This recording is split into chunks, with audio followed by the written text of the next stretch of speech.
I'm hesitating if I still should make a couple of remarks, for this is clear. This is clear like crystal what's at stake.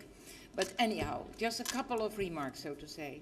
And I'm aware that we are joining an experience only when you are living in a cave without no mobile reception, but otherwise you and I are aware that the European telco sector is facing a couple of major problems.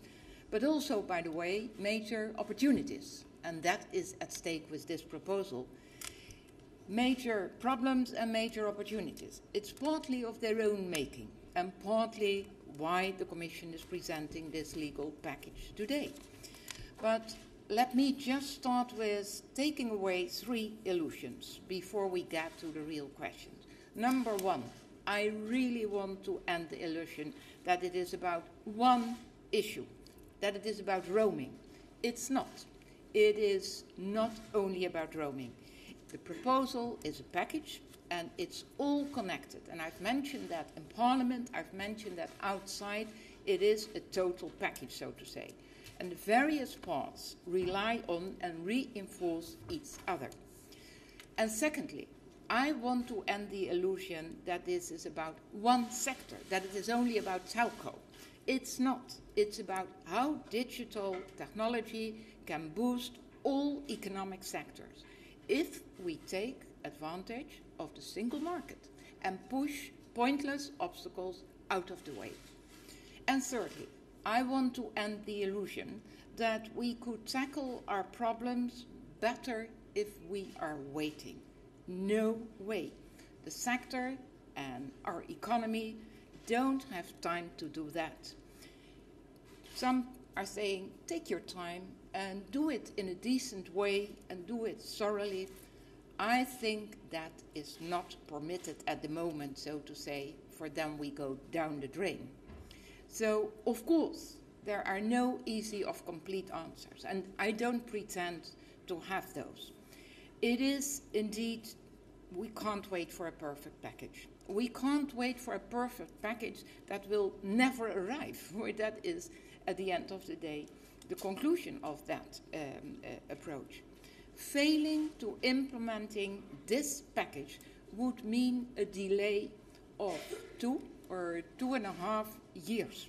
And then I'm optimistic, I can assure you. And I have had some experience in the 9 years to be in office in this building, in this organization. It is quite optimistic to say that 2 or 2.5 years are possible to solve the problem when you are choosing the other way. So for me, it is absolutely crucial that we are dealing with the problems that are well known to us. We can't deny it, we can't neglect them, that we have to act now, in my opinion. If that happens, if you are taking more time, I can assure you absolutely with certainty that the global race is lost. And I don't need to explain that to you, I imagine. An important right will remain a dream or a lottery instead of a real right, so to say. So for me, it is making no mistakes that this package is the single biggest thing the European institution could finalize in 2014 to boost growth and jobs. And just one example to get you a bit in the mood. Take the app economy. It is a great example. Apps on your smartphone, on your tablet, name it, did not exist 5 years ago. So that is just looking backwards and not that long. They are predicted to grow now from 11 billion euros today to 15 billion in 2016.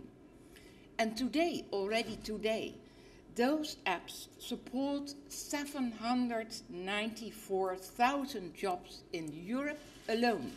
Can you imagine going from 11 billion to 15 billion in 2016? What that means when you just combine that also in the development of jobs. And that was what we were worried about and that we are worried about.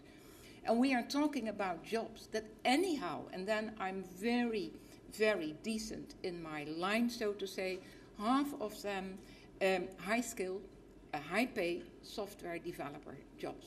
New generation, by the way, all young people. And we were talking about youth unemployment in Europe as being the biggest problem that we are facing. Here is a part of the solution. So it is just, we need more of that type of jobs. We need more of that type of development to push our economy and to push our growth of jobs. And it is what we will throw away if we don't provide the networks, and certainly small companies and startups in the app sector badly need this type of proposals that we are presenting. Let me emphasize two political points before moving to the details of the package. Yesterday, the unity of the College of Commissioners on this matter. There is an overwhelming support for this package. And if you got other spin, that's not the truth, including for the net neutrality element. And by the way, we did our utmost to win that support. And I'm grateful to all my people. They have done an excellent job, but also in their cooperation and in their communication with other people in the Commission services. And I'm particularly grateful to my colleague Barnier, to my colleague Almunia, and to my colleague Rain and their people who did an extremely important job in finding the right line to propose. This package builds on the 2009 Telecoms package. It was, by the way, the right package at that time. Absolutely point taken. And it was at that time a very important step forward to a single market. But the digital market and the digital world has completely changed since 2009. And that is at stake. So you have to make the different approach. And sometimes that is a bit difficult, for we were all involved at that time. Already in 2009, most of you were involved also in that world, so to say. So why that change from 2009, and why a completely change when you compare it today with 2009? It is talking about big data. And our competitors have changed too. So just make a combination. If you are combining Japan, South Korea, and the United States, we are talking about the combination of the same population as Europe has. So it has the same number of clients, so to say. But those three together have over 8 times more fixed fiber broadband and almost 15 times more 4G. And the gap is growing, I assure you. Every day the gap is growing. And Europe will certainly lose if we don't also change. So it is the tipping point. It is the mindset, and it is the knowledge that we have that is at stake. It's not just an economic question. Important economic part, no doubt about that, but it's for me also a strategic question, and it is a social question too. And let me explain that a little bit. Throw your mind back to all the debates about PRISM and other surveillance issues. Europe's strategic interest is, in my opinion, served by having its own capacity to deliver secure cloud computing services to as well the citizens as well the businesses. And Europe should not only be at the mercy of cloud computing providers outside of Europe. So here is the chance. Here is the chance to secure our citizens, our businesses, that there will be a secure Europe cloud. And that in the global scene will be an important player, has to be an important player, in my opinion.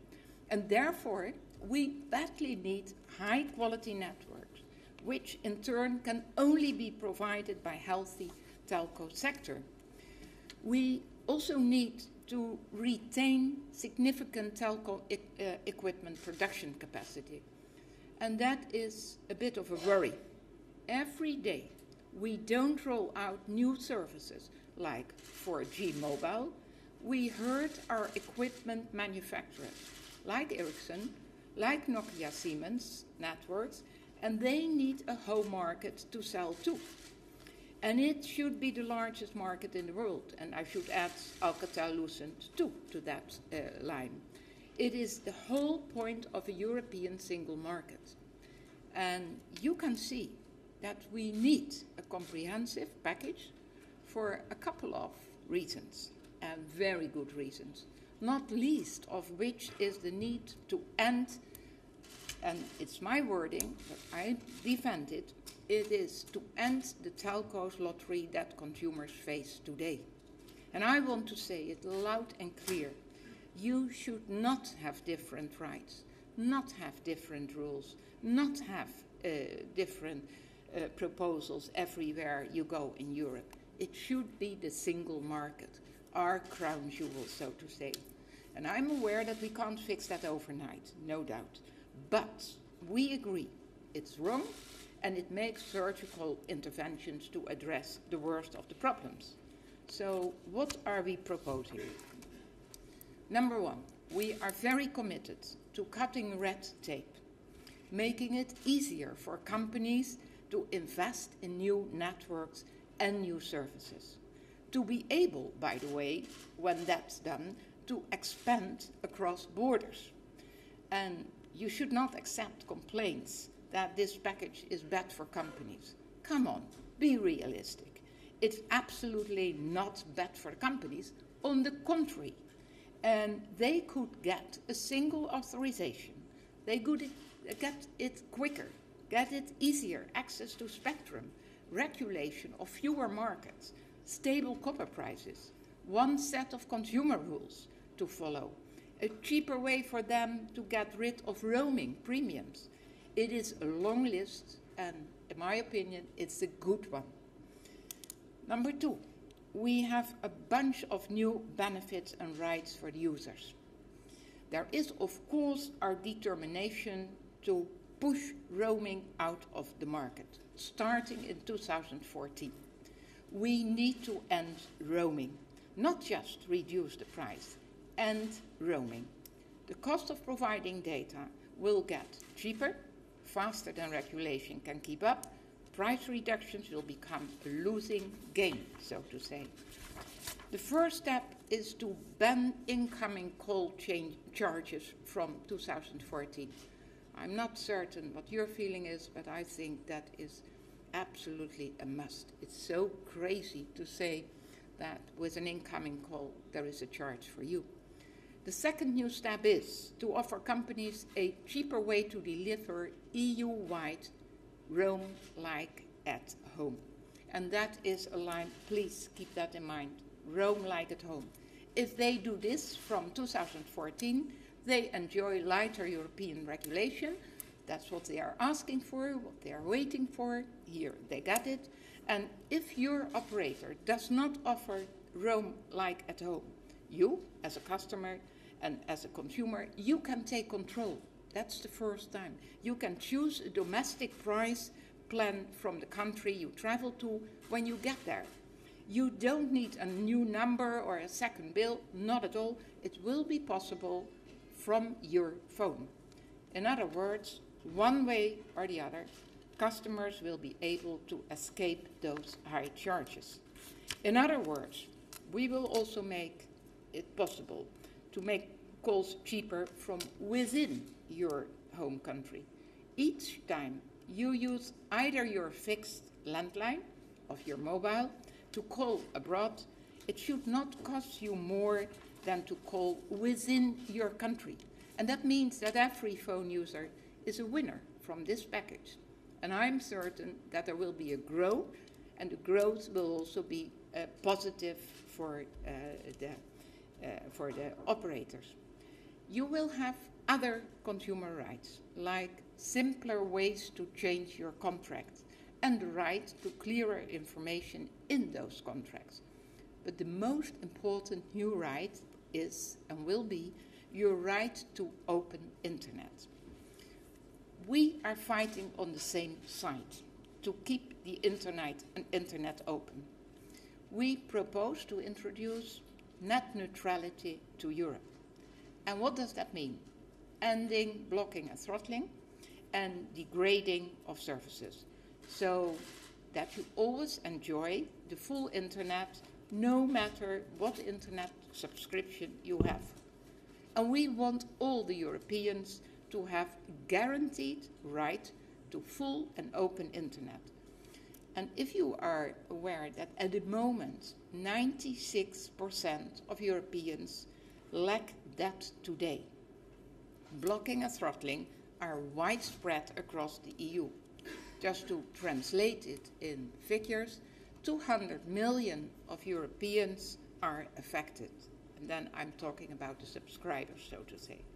Of course, every network and consumer is different. I'm aware of that. So you can still choose your internet speed, but this is not a two-tier internet. What do I mean with a two-tier internet? Internet access will mean the full unrestricted internet with guaranteed speed and quality for all. Companies are not allowed to discriminate against you and your choices.